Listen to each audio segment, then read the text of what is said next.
man. It's Taylor Gang or Die. Who you with? Reec. Yeah. Who you with? Who you with? Right now, we live from Media Campus West. You know what it is, the Reec Show, live on Magic 107.5, 97.5, Real Sound of Atlanta. Of course, Reec Radio. Shout out to my brother DJ Decepticon for plugging of all plugs right here. We got the man, the myth, the legend, the man that's been doing so many great things for the state of Texas. We're going to talk about that. The man that always seems to find a way to set the internet completely on fire. We're going to talk about that. The man that's been hitting every single stage across America. Got a show coming up with TK Kirkland real soon. Y'all might not know this man really does comedy. Charleston White is in the building. You can find him on IG at Rat Williams. We got to figure out what that's about and more, man. A guy that's here that, like I said, you just like to throw gasoline sometimes and watch where it lands right now live on the Reec Show. Let me hit the hype bell right now. What's up, big dog? What's up with it, man? Glad to be here, man. I'm feeling good to have you here, bro. You were just dropping some gems when the camera was off. We kind of were talking about this space here, this studio space here, and you were saying, you learn from the vets. Now, I want to say that because you're doing comedy, but you just dropped two names in comedy that are legends in the game that have dealt with controversy. But that means I just hear it in your voice that you really just don't do comedy. You studied it. I studied. I've studied all the great comedians, even from a Rodney Dangerfield. Yeah. And so I even went a little further. As a kid, Howard Stern caught my attention. Okay. So from the time I was 15, 16 years old, I would watch Howard Stern on the weekends. Yeah, me too. In the boys' home. That was the soft porn. For a kid, that was the soft porn because he go have the porn stars on there. He had Pamela Anderson. You get to see the tits. Can I say that on here? It's too late. Okay, well, yeah, I'm sorry. Hold on. Let's go ahead and clear the air. This is a totally uncensored interview. You can say what you want. We can bleep it out for the radio, but you can say what you want. Let's talk. We talking. Okay, so when you look at Howard Stern, Bill O'Reilly, Rush Limbaugh, even if you go back to Petey Green, right? So Petey Green was one of my favorites. Peter Green was one of the legendary radio hosts that was African American. DC came on the air, had super shock value, and would say things, but he always had an agenda, underlying agenda that would move the culture forward. And that's what I came with, right? So if you ask me about anything that I've said that's been offensive that people may think I've gone overboard for, I can give you a reason on why I said it. Okay. So there's nothing I've said on the internet where I've just was saying it just to be saying it. If you ask me, man, but why you say this about this? Right. Well, what about when you said you graped this? I can give you a real reason and an explanation on why I said it and the reason for my intent on saying it, right? Yeah. So that's where I got that from, Petey Green. So if you go from Petey Green to Red Fox, one of my favorite movies was JoJo Dancer, Richard Pryor. So I learned his life. Robin Harris. So I studied all the greats, homie. So one of my favorite was Dolomite. Yeah. I grew up believing that Dolomite was a real person. Yeah. That he was some ignorant black guy. Right. Dolomite. Right. It wasn't until Eddie Murphy dropped the biopic on Netflix about Rudy Ray Moore, right? Who the man was that worked in a record store that got everybody's game from the city around him and made it into a character. So the same bum or drunk that he used to kick out the store, he eventually ended up meeting him in the alley, homie, and recording him and other guys. Yeah. And so that's what I did. I hung around the Classy Lady, which was a hole in the wall, juke joint, gambling shack, whorehouse. And this was Texas. Yeah, this was in Stop 6. So I sat around and heard all this stuff. And so I brought it to the internet. But the light didn't come on until I saw the movie, the life story about Dolomite. Yeah. So what I end up assessing is you cannot influence black culture or so to say black people being yourself. You had to put on a name. You had to put on a facade. You got to put on that mask. It has to be a smile now, cry later kind of face. It has to be it has to have some theatrics. Yeah. The preacher just can't get up and preach. Yeah. Or he teach. He has to come with the right. They teach that. Yeah, homie. Right. So even the school teacher, homie, the school teacher just can't get up and teach. Well, they said that about Dr. King. They said that because he wasn't, even if he wasn't the most influential or best activist, he had the most character to be able to get out there and move the people. Man, his speeches was so the way he delivered them, the tone. So what I learned at the community college level was I took introduction to speech, and then I took a professional speech, and even just writing in English 1 and English composition in college, writing a persuasive paper, writing an informative paper. I learned how to use adjectives and words and descriptive words. And that's at Wesleyan. Yeah, that's at Wesleyan. Right. So that's the university. So I went to Tarrant County Community College first. And so I went from the community college to the, so rather than get my associate's degree, I transferred into a bachelor's pre-law program. Right. But what I learned in professional speech class was the first 2 to 3 minutes of your speech, you have to have some type of statistical data that's going to get somebody's number. Well, 1 and 3, 1, 2, 3, say, little homie, one of y'all going to prison. So when I walk into a school and I say 1, 2, 3, and I point out 3 black kids and I say one of y'all going to prison, that's so shocking. It makes the teachers uncomfortable. Right. And then I stop and say, hold on now, this ain't nothing I'm saying. These are American statistics. So now I got their attention. For one, I done told these kids they going to prison. Right. The kids on folded, the teachers now they like, hold on now. So I use that same tactic on the internet, homie. It's like writing a paper. Yeah. It's something in your paragraph has to be it has to have some type of shock and awe, some type of shock value to make people keep reading it. Yeah. And so that's what I brought to the internet. But see, the issue with that is, and when I say issue, I'm taking this as a total positive thing. Yeah. A lot of people can do the 1s and 2s and the X's and O's, but you still got to get out on the court and perform. Yeah. A coach could draw up the play, which would be the college. You can understand the formula, but the way you perform it, bro, that's pure talent. Because you're believable. Well, that's where having information, that's where having knowledge, and then that's where having the wisdom to apply the knowledge. So that's the application of the information. Right. Most people know a lot of things. They have a lot of information. They know how to do a lot of things, except the things they say they know how to do. Right. You see what I'm saying? So we know everything except how to build a business, how to get some money. So what I started noticing is all my guys who was coming home from prison, they have all the knowledge in the world. Right. They can talk it, but they can't show you. Right. Application. The application. So that's what I started saying. I can't hear nothing I can't see. So I get a lot of people start saying, well, man, you need to do this. Okay, show me. Yeah. Show me what I'm doing. Show me what I need to do right. If what you're telling me I'm doing it wrong, I need to stop doing. Okay, you show me, because I got over 12 years of works. Yeah. So there's a scripture in the Bible that says faith without works is dead. So we got a lot of faith. We just ain't got to work. Yeah, you putting the work in though. We got a lot of faith. We just ain't got to work. Now, one thing I've heard you say time and time again, because you talk about hype in your youth organization, the things you're doing, because you were trouble. You went through situations. You was raising hell in Texas. Let's just put it that way. A good kid come from a good home, don't know what it's like to be abused, don't know what it's like to be hungry at night. I've never came home and the lights was off. I never seen a man come out my mother's bedroom.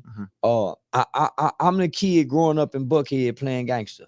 A lot. I'm the kid in the upper middle class neighborhoods that they get to go over their grandmama house or their cousin house who still live in the projects, spend a weekend over there, come back to school on Monday, mimicking everything I saw over there, playing like I'm from there. Right. I started claiming where my po cousin and them are from. Right. Now, why you think that is? Because the culture make you feel like you ain't real. The first thing they gonna say, oh man, you ain't never ate no syrup sandwich. You didn't have a silver spoon in your. So our culture will shame us because for being successful. We didn't grow up poor. Because our mothers, we inherited something, right? Yeah, I grew up with my dad around, and people would actually say that in a negative way. Yeah, I mean, like, you grew up with your daddy, man. You don't know what it's like. Right. Well, I don't need to know what it's like. Right. That's abnormal. I remember asking this kid, a young highway. I said, man, what is like to have your dad in your life? He couldn't answer the question because he don't know what it's like. That was a foreign question. Yeah, but that's abnormal, actually. Yeah, it shouldn't be like that. Yeah, but it's become now. Even though it's abnormal, it's now traditional. Yeah. it's now for at least the last, I'm 46.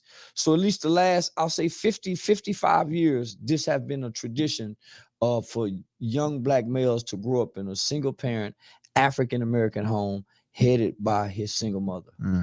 That's a tradition now. Yeah. And you said growing up, you're mimicking that because your peers are saying whatever you got going on, you're not real. Well, during my era, the one daddy on the block, right? So we had my cousin, Steven. So we had my Uncle Joe. Nigga Gaines didn't come on the block as long as Uncle Joe was there. It's when Uncle Joe and them left, the Gaines came on the block. Right. You didn't walk through Uncle Joe grass. Yeah. You didn't cuss up there by Uncle Joe house. So even though that one man presence, he was like all of our fathers. Right. That's like how my pops was. Because we had access to him. Yeah. So so one dad can father many children on the block. But what started happening, homie, we started moving into communities where it was white fathers, it was Hispanic fathers, and we had access to their fathers. Yeah. So when we spend a night at their house and go back home, we can only dream of what we saw at their house. Right.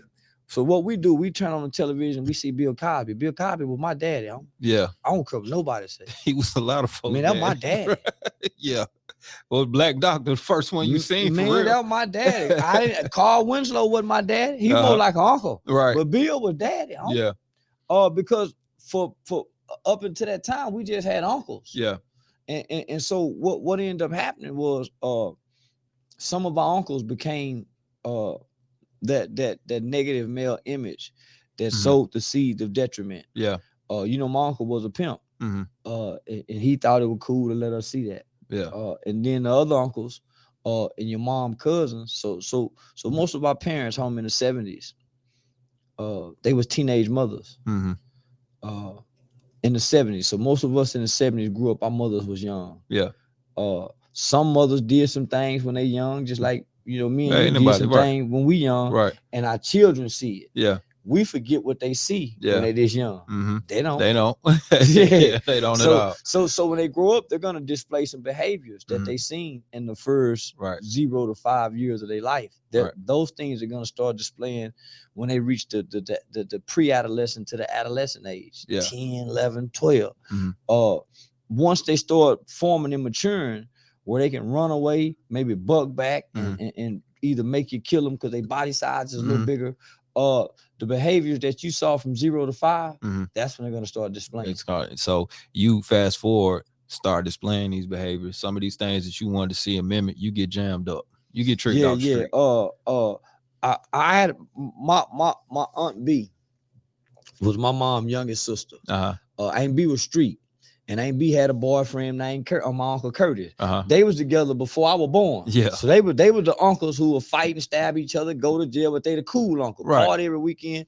So when crack hit, my mom would let Aunt B come stay with us when she was getting out of jail. Well, guess what she gonna do? She gonna bring Uncle Curtis with her. Right. So Uncle Curtis getting out of prison, he telling me prison stories. And he making the story sound, man, like it's what you need. It's like your uncle coming back from the military telling you what happened in Vietnam. Kind of like the music.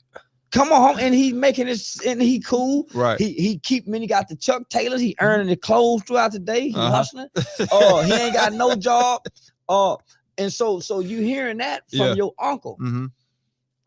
Then you got Penitentiary 1, you got the movies Penitentiary. So just like Colors and so you got Penitentiary 1, Penitentiary 2, Penitentiary 3. Who you got? Too Sweet. Yeah. Little light-skinned dude that can fight. So I done seen all the penitentiary movies on top of my uncle indoctrinated me. Right. So in my mind, home, I grew up believing because Uncle Wayne went, Uncle Curtis went. It's almost like a rite of passage, and it's almost like college in some way. It is. So just imagine this, homie. To a kid, a kid have a young, impressionable mind. Right. It's easy to oppress upon a kid. Right. So if this is all you seeing in the males in your family, every male that's what you're supposed to do. Come on, homie. So not only that, when I go to my homeboy house, his daddy in prison. Yeah. His brother going to prison.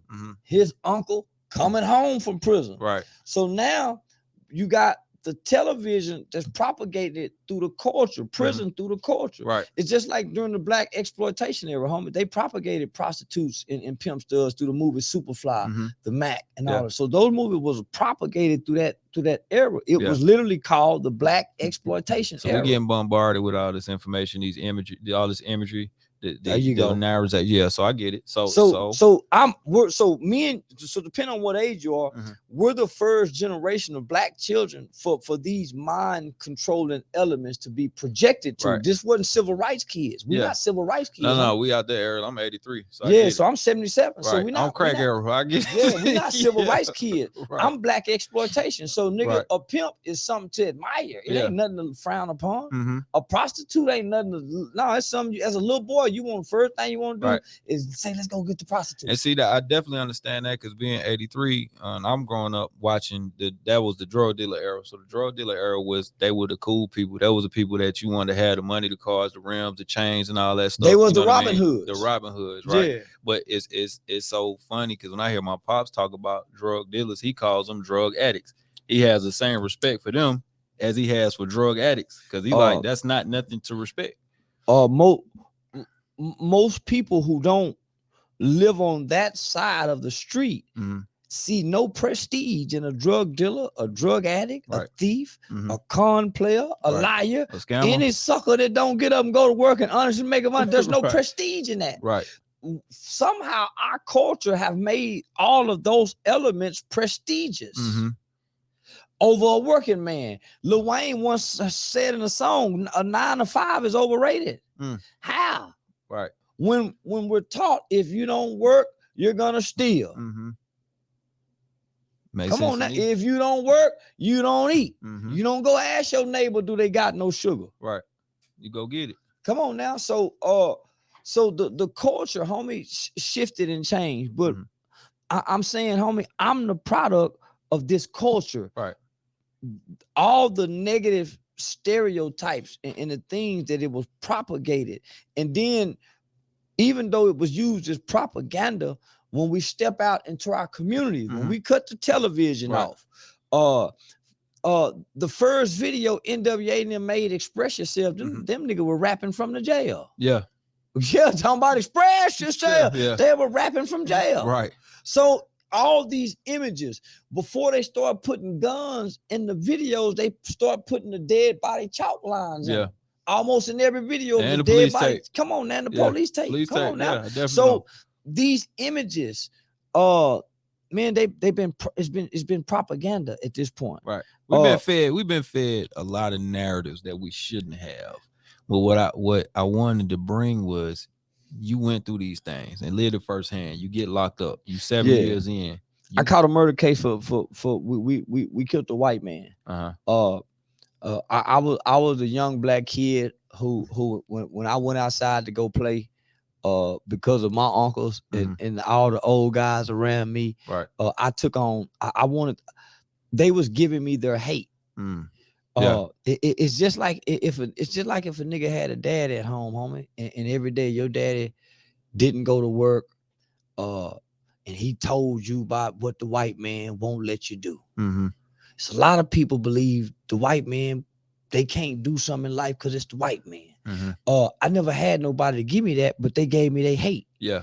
Man, if you go do something, you go across the railroad tracks and steal. Right. You go break into their stove. Right. Don't do it here. So they made me think as a kid, well, if you go do wrong, it's okay. Do wrong over there, and it's okay. But it's not okay. It's not. Yeah, it's not. It's not. Let's look at the camera. Now, it's not. because my mother is teaching us, son, God has no respect of person. He has no respect of color. Right.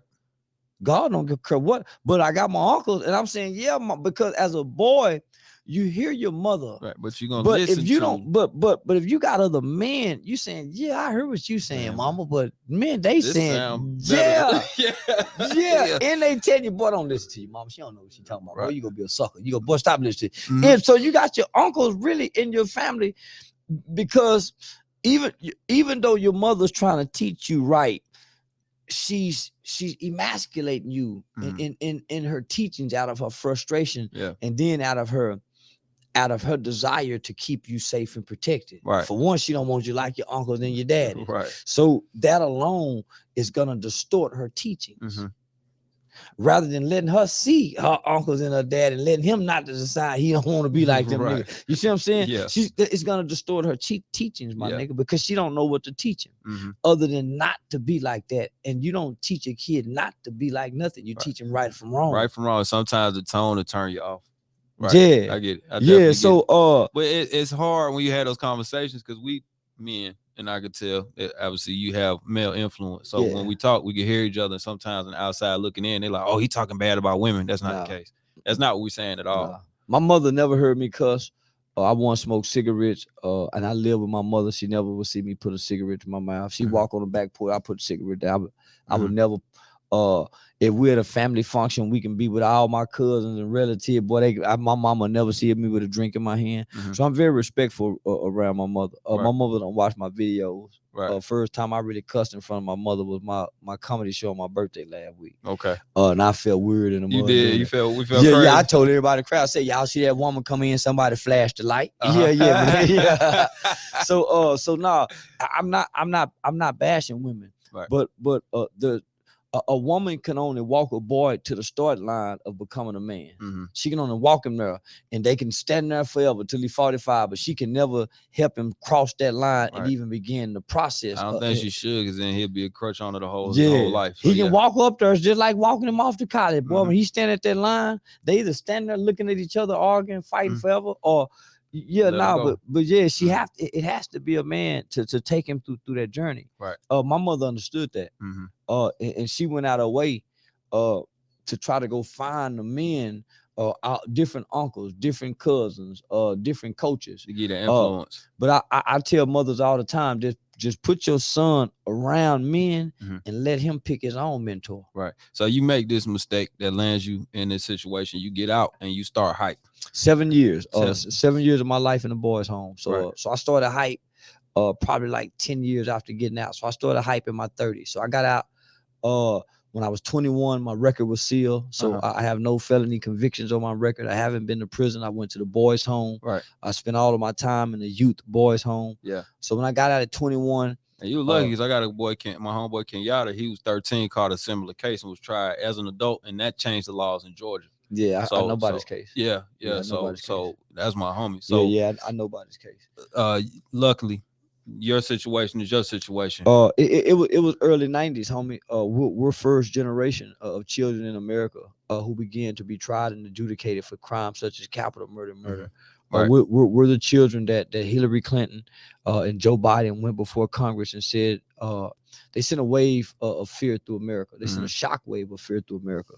They said that there was a bunch of children that was born in America, that they was bigger, that they was faster. And they really describing NFL players and NBA players. Right. They said they was bigger, faster, stronger, that they was heartless criminals, and that we was incorrigible. And the word incorrigible means that we wasn't going to be able to change. Right. So they were describing us. Yeah. And we were just children who was dealing with childhood trauma, childhood pain, who was acting out of the pain. Because what I understood from spending 7 years in an institution with other kids who committed violent crimes is that no child is born bad. Yeah. All behavior is learned, homie. I got you. All behavior. Children mimic what they see and repeat what they hear. So if you or me have a problem with what we're seeing in our kids, and we need to look inside of our household and see what they're seeing, because they're mimicking what they're seeing. I think you just shed a light on what some of the things that people feel like they could jump down your back about.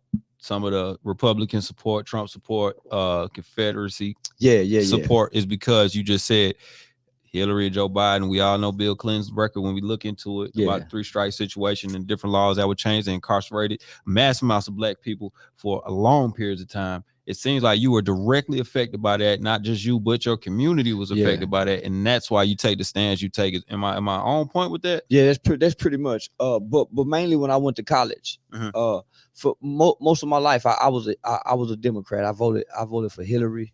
The first time I named my daughter Chelsea after the Clinton's daughter. But that's when I didn't understand. That's when I lacked knowledge. When I got to community college and started taking government classes, and I had a professor by the name of Dr. Geoffrey Mitchell. He was a brother from South Dallas that was teaching. But he spoke about conservatism. Mm-hmm. And when you think about conservatism, it's what our grandparents believed. Yeah. God, family. A liberalism is you do whatever you want. If you feel like you're a girl today, you're a girl. Mm-hmm. If you want to be whatever you want to be, and that's not the case. Mm. And so when I start understanding the two greatest factions that control our lives in America is Democrat or Republican, Mm-hmm. and it's nothing in between. They won't let nothing else. No, they won't. They won't let the Tea Party won. Yeah, they won't. They won't let that. So right. I'm saying, so I started really studying it too, the origins of them, Mm-hmm. and so most people think that the party switched. The Southern strategy when Nixon became president, the Democratic Party and the Republicans never switched. No. There was some who switched sides, but for the mostly they have remained the same. Mm-hmm.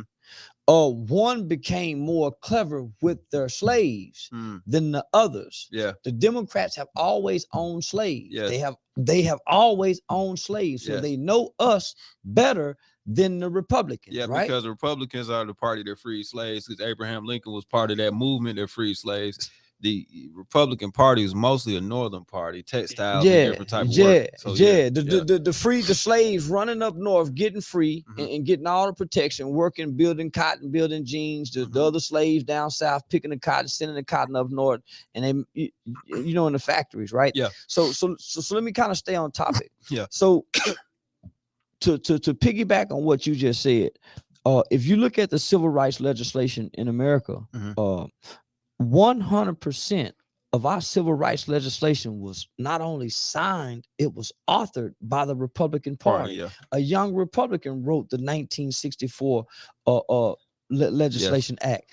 The Democrats have always been against giving us civil rights. Yes. So when Nixon became president, you have LBJ who came into the faction.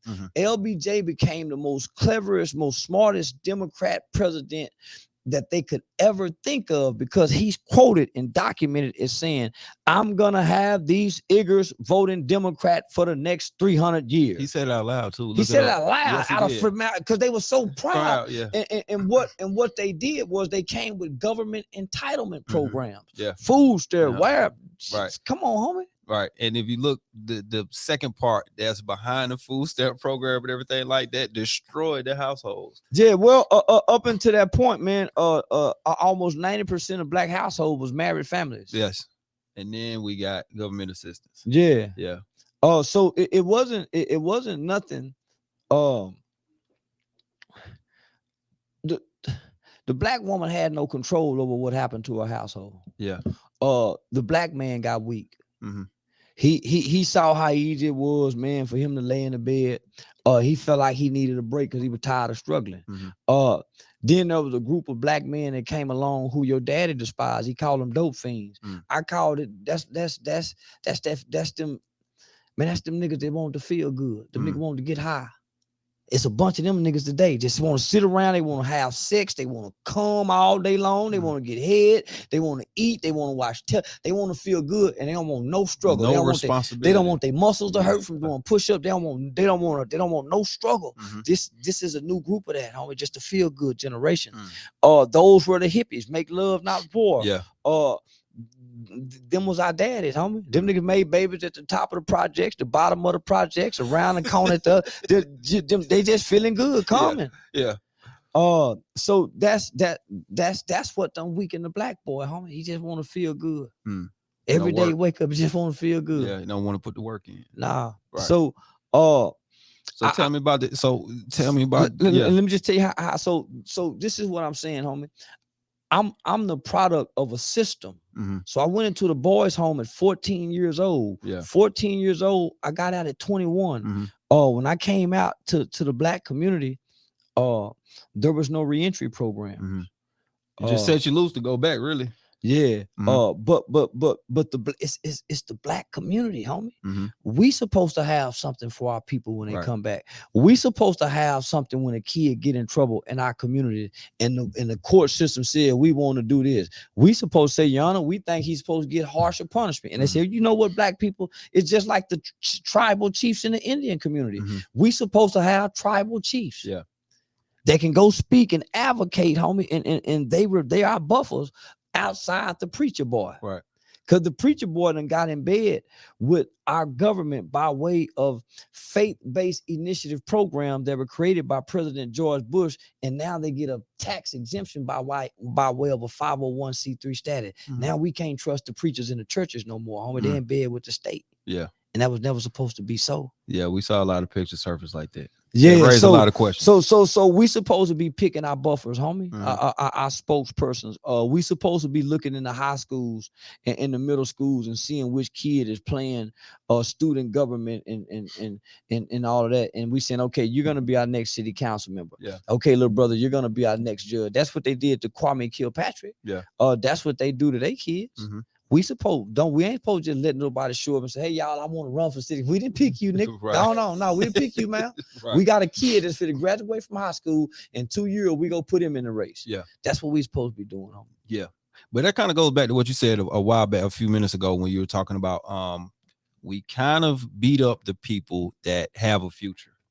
We kind of don't respect the people that really are smart. We better not catch no kid that can spell good, and he from the hood in the projects, and he want to wear Van tennis shoes, and he don't want to wear Michael Jordans, and he want a skateboard or he want a violin instead of a basketball and football. Somebody go kick his ass.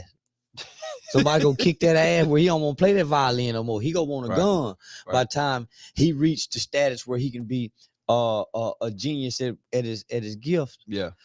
We put out the fire, homie. We bust the lights long before they can even get to the level, or we can discover they got this gift. Right. But you building the hype. Let's talk about that. Because at one point the light bulb goes off and you like, I need to be the change. I became the change I wanted to see. Tell me about it.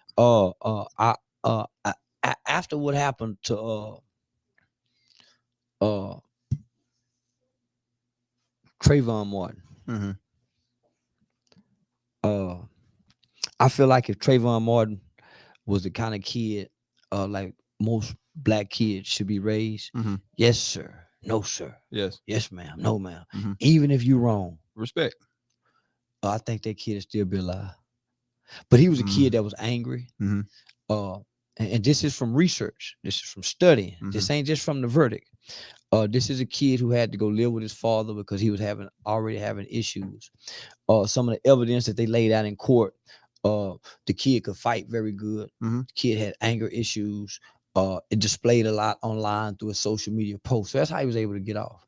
He was kicking George Zimmerman ass. Yeah, he was. He was the kind of kid couldn't wait to kick somebody's ass.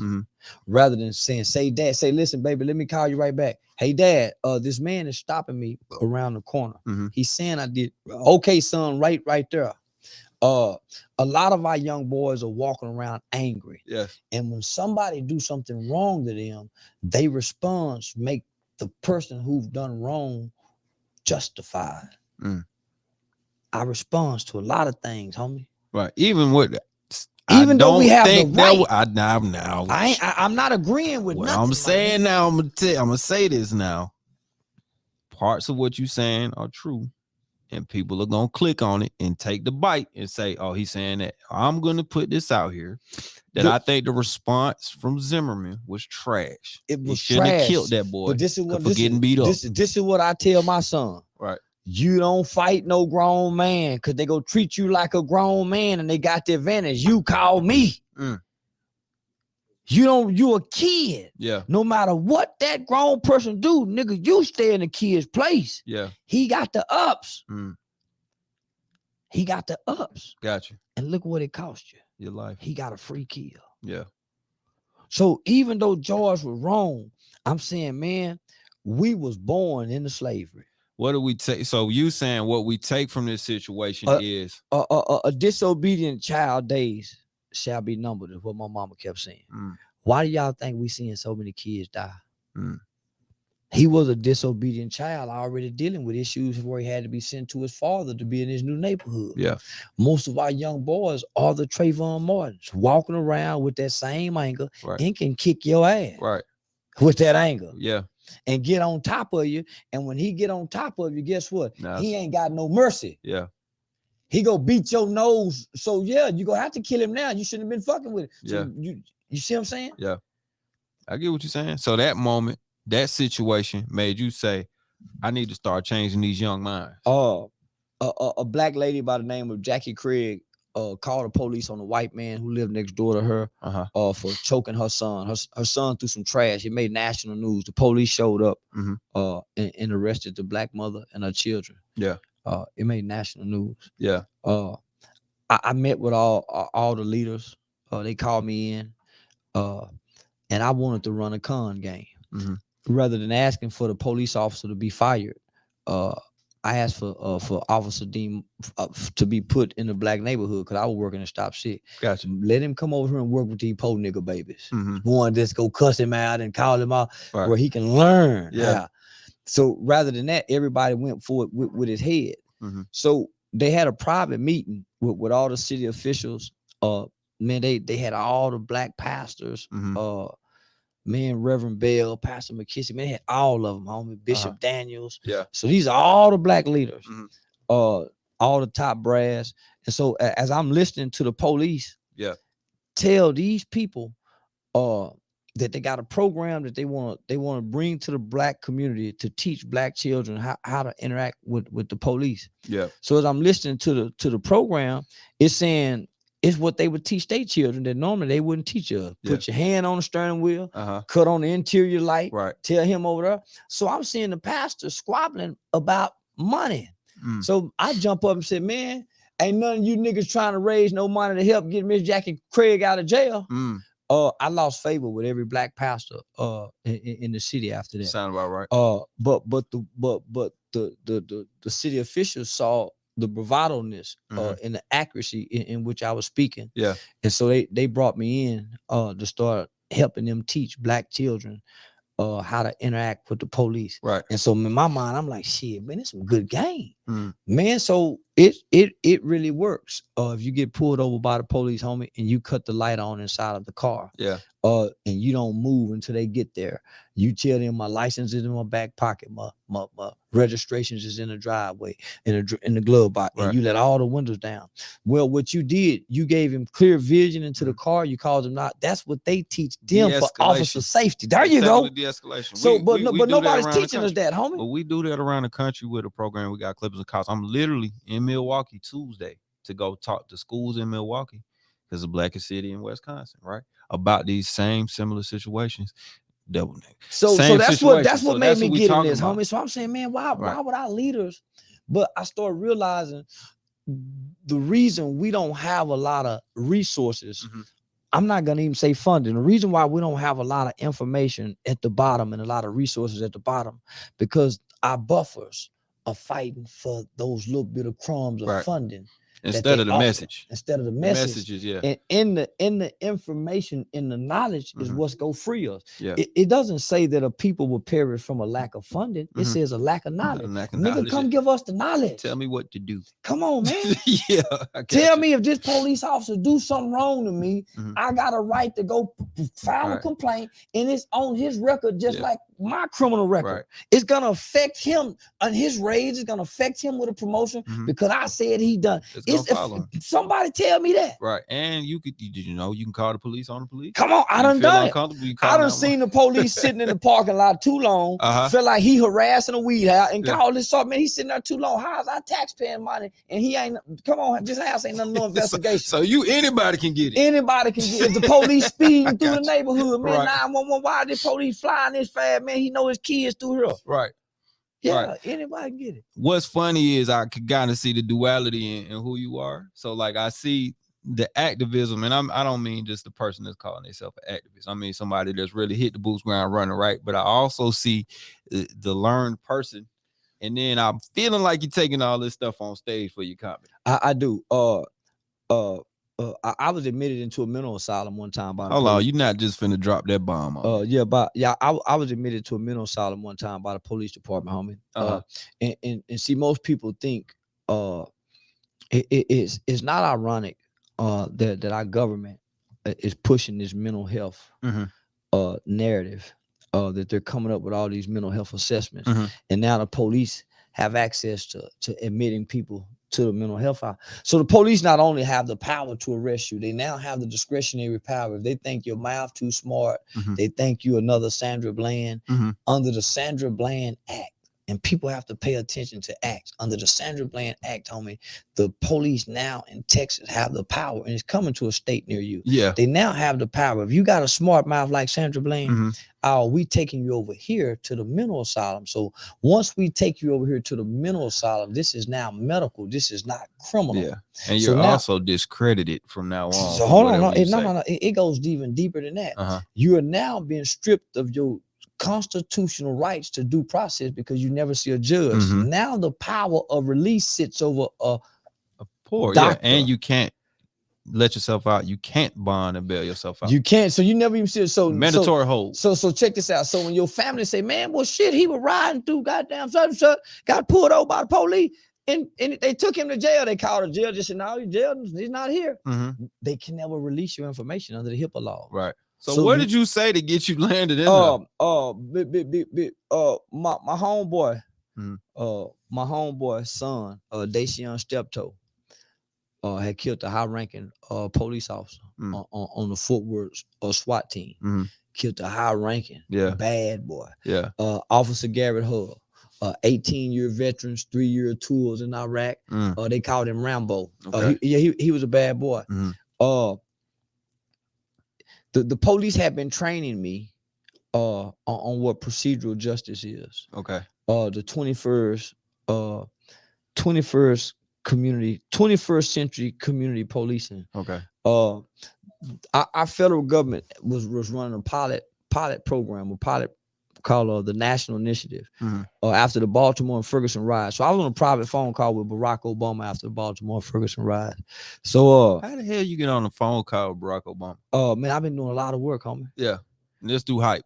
Yeah, just do hype. You know, Gotcha. I've worked with over 50 U.S. congressional members to get juvenile life without parole abolished in America in 2016.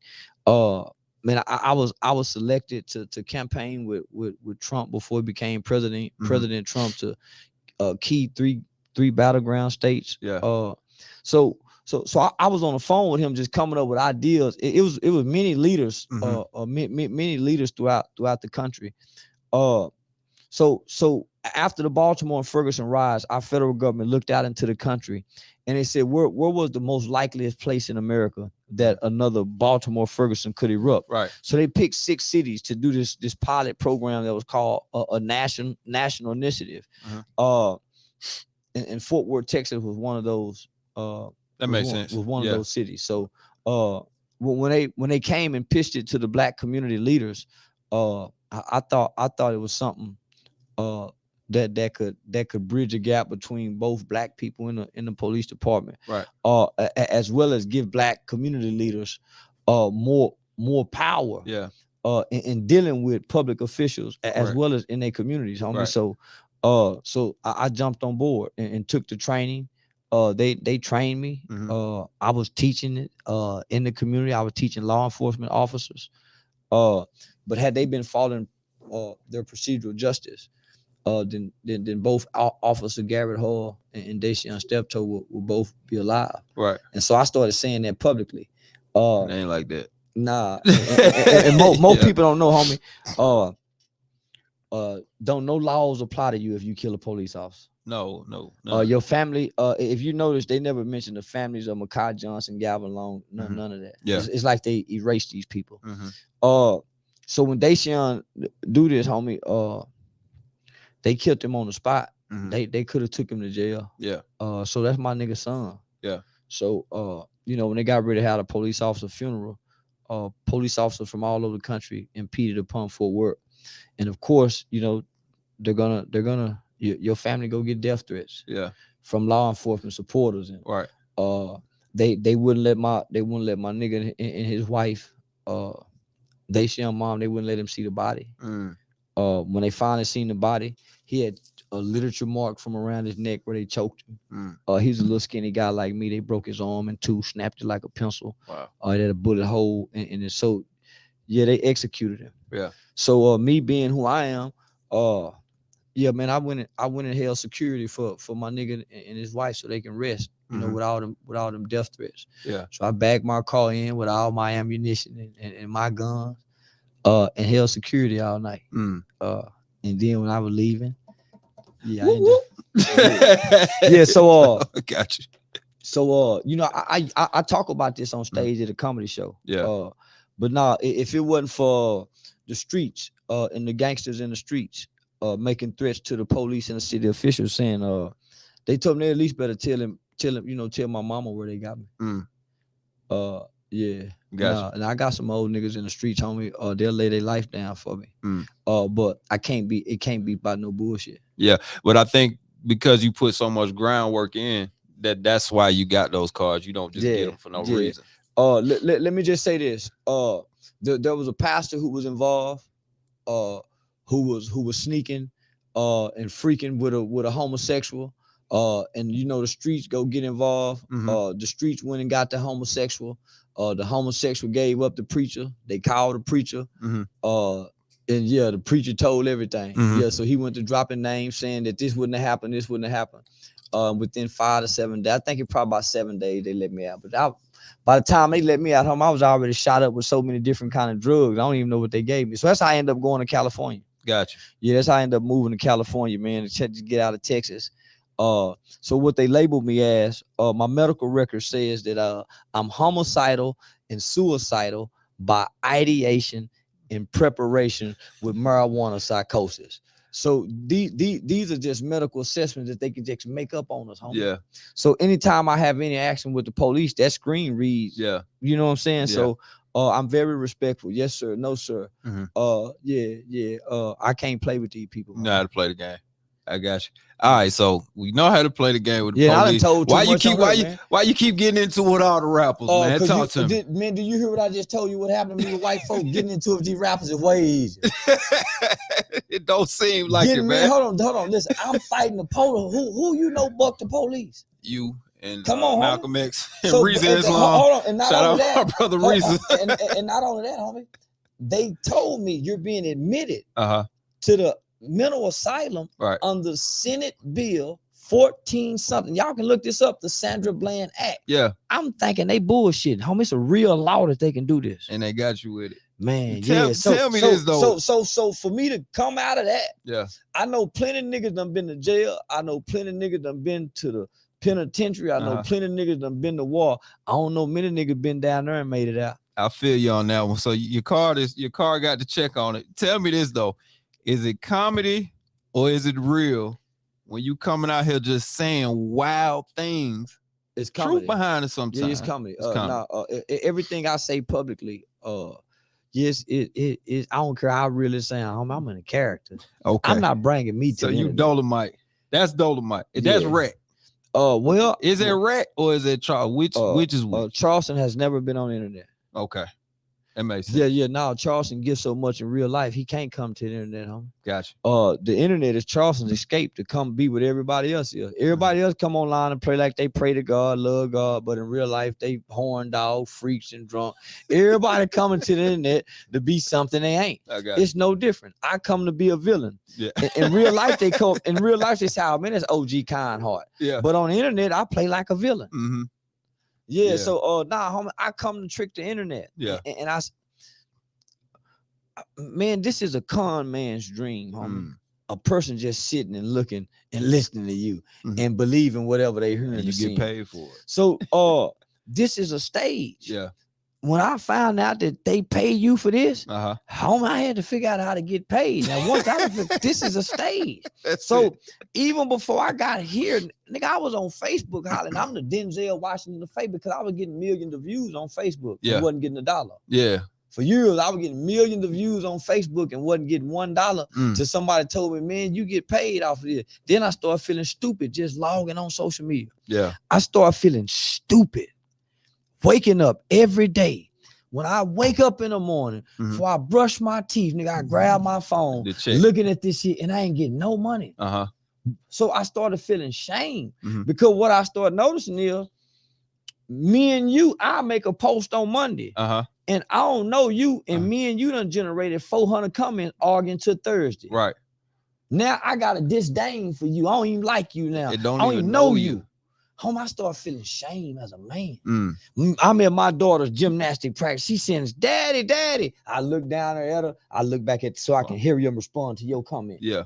And this bit, I start feeling, and I ain't getting no money. Right. But you get money now. I don't feel bad now. I lay on that bitch all day long now. I don't feel bad. Man, I be on there all day long now. Yeah. Because now it's a platform for me to get money. Now. Right. It's another stage. When I find somebody on there talking, homie, I think you the dumbest person in the world typing on the internet to me. Yeah. I think you stupid if you run your bag up.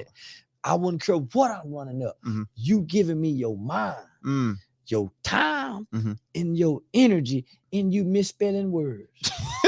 Let me hit high bell for that. Not only are you misspelling words, you're intentionally misspelling words. Yeah. I don't know how the brain works like that. For you to know how to spell a word, but you intentionally misspell it, thinking that I can comprehend it. I don't get this new stuff, homie. So I try to shame everybody on the internet that's looking at somebody, typing and watching, and you ain't getting no money, and they pay you for this. Yeah, I shame everybody. Make sure y'all go see this man stand up. I got to see it now. Yeah, you got to, homie. So I came to mess with the rappers because between the rappers, the street niggas, the gangsters, and the killers, who's more disrespectful in our communities than those guys? Who's more disrespectful to our black women than the rapper? Bitch, hold this. You see them, they make video, they damn near be about to drown them girl pouring wine down their mouth. We can take them all the way back to the ain't nothing but a G thing, baby. Man, when the little fine girl was walking through with the dress and they say, and pour all the brew on her, homie. We should just do girls like that for nothing, homie. Yeah. Take them up, they just dive in the pool with them. Yeah. So you are fighting single-handedly. The culture, homie, because I participated in it. Yeah. This how you right your wrongs in my mind. I got you. So you we done run train on girl, man. We done slap girl. We done played pimp. We done just had girls sell their body, don't give them no money, feed them jumbo jack sandwich every day.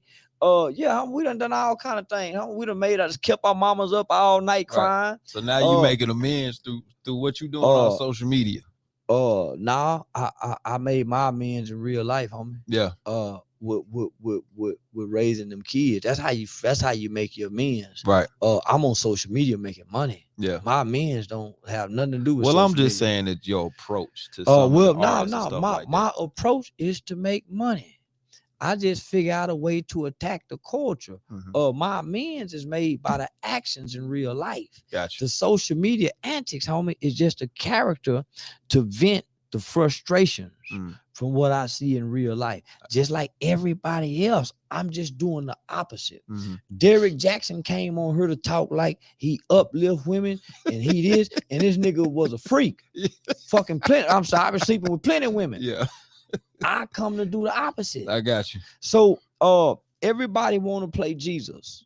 Everybody want to play Tupac. Everybody want to play Malcolm. Everybody want to play Martin. Yeah. I come to play the villain. I got you. And you're doing a hell of a job, baby. Yeah. All right, man. We got to get to the fast five, man. I got 5 questions for you. Answer them however you want to answer them. All right. Could be one word, could be a whole sentence. You ready? Yeah. All right, man. Best piece of advice you would give yourself at 17.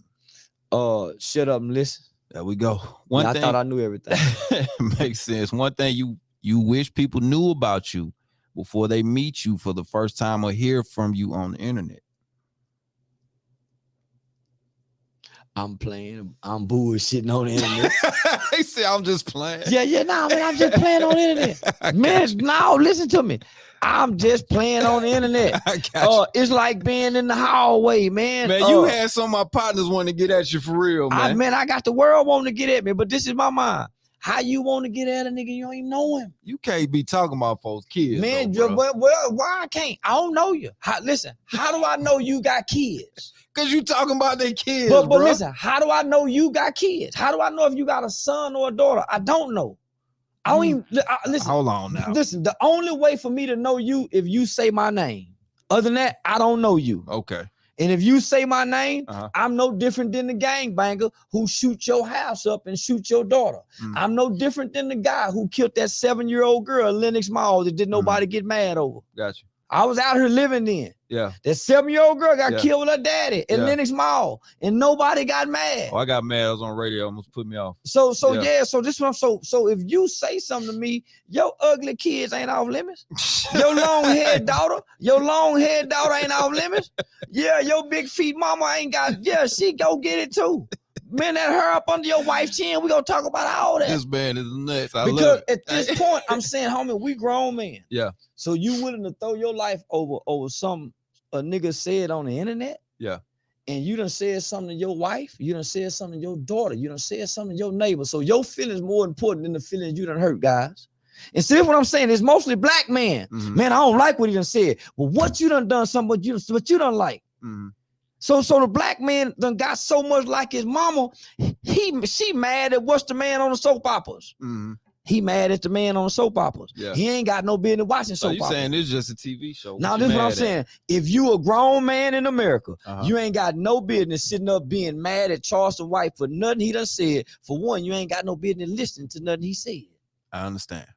Go cut your grass. Go apologize to your baby mama. The little time you watching me, text your kids.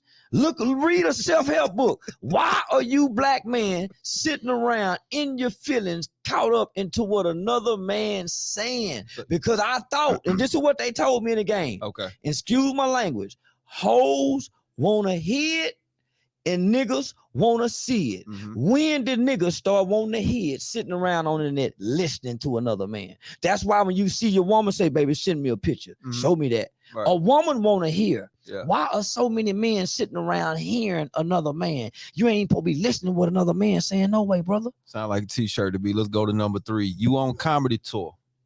You get to bring 4 other comedians with you, but y'all shooting a reality show too. Who is on the bus? Cat Williams. Dead or Alive. Anybody. Robin Harris. Okay. Richard Pryor. Test 2, baby. Yeah. Richard Pryor. And Paul Mooney. Oh yeah, that's real. I like that one. Now, last question. You get a dinner guest, 4 of them. Y'all are also taping this. Who you got coming to the table? Me, TK Kirkland, Tupac.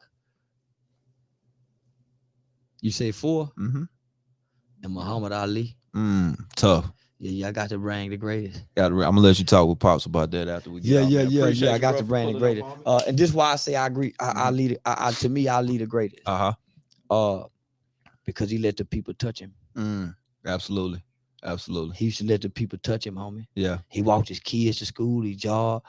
We ain't had after James Brown and Ali, homie. We ain't had nobody worth to let the people touch him.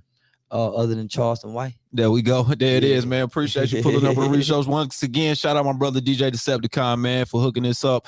Of course, we're gonna be bits and pieces of this interview. We can't play it all on the radio, but we got the rest on the internet. We want them to see it and hear it. Yeah, see it in here. There you go. And thanks to the women who just listen to me when they get out work and don't pay me no mind during the daytime. I love it, man. This is the Reec Show. We appreciate y'all tuning in. We out. Great show. Appreciate it. Great show.